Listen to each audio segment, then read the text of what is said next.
Greetings to my problem solving and the challenges of the church class here at Moody Bible Institute Distance Learning. This is your instructor, Larry Asplund. I wanted to come to you in a more personal way by way of a short video this week just to let you know how much I'm enjoying watching you lay the foundation of wisdom of Scripture for your decision-making process. I'm convinced that this class is going to add important wisdom. It's going to add decision-making tools that you will need in the future that will result in tremendous blessing.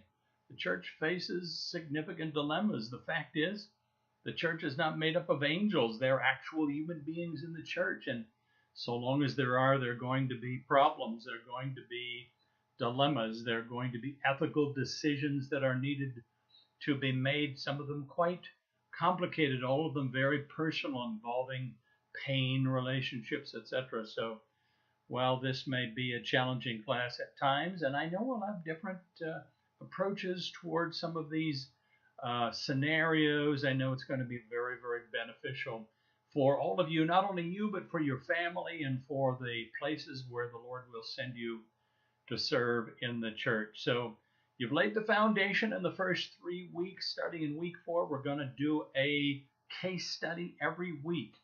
And they're just they're narratives that spell out a particular kind of a dilemma and ask you to process them.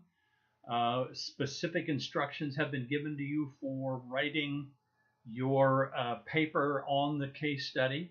And so that's going to be very important for you to just be able to take the time to do that as best as you can. You know, I made note of the fact that if this was a real situation in the local church where you are, that you would definitely spend significant time in prayer and in consultation with others on the leadership team before making any of these kinds of decisions. But we are, although it's hypothetical, it's still real. It's still the kind of thing that you might encounter in the church. So we're going to get started in week 4 down that roadway, and every week from here on out is going to be very similar in terms of addressing, thinking together about one of those case studies.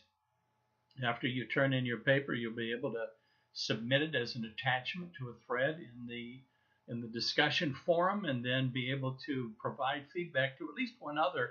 I've noticed how you've really gotten connected with each other, many of you having been in multiple classes together in the past, so you may want to be able to interact with more than one person when it comes to that. So I'm looking forward to this exercise of considering these case studies together every week.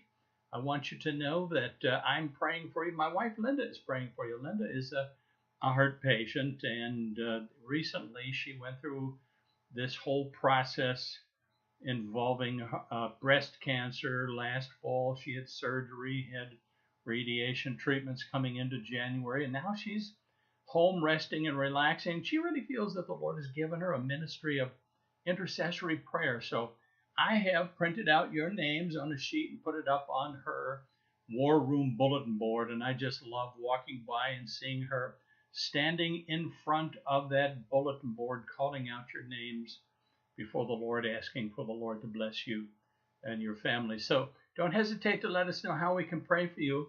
We're here to learn together, but also to support one another in the process. God bless you, and have a wonderful week.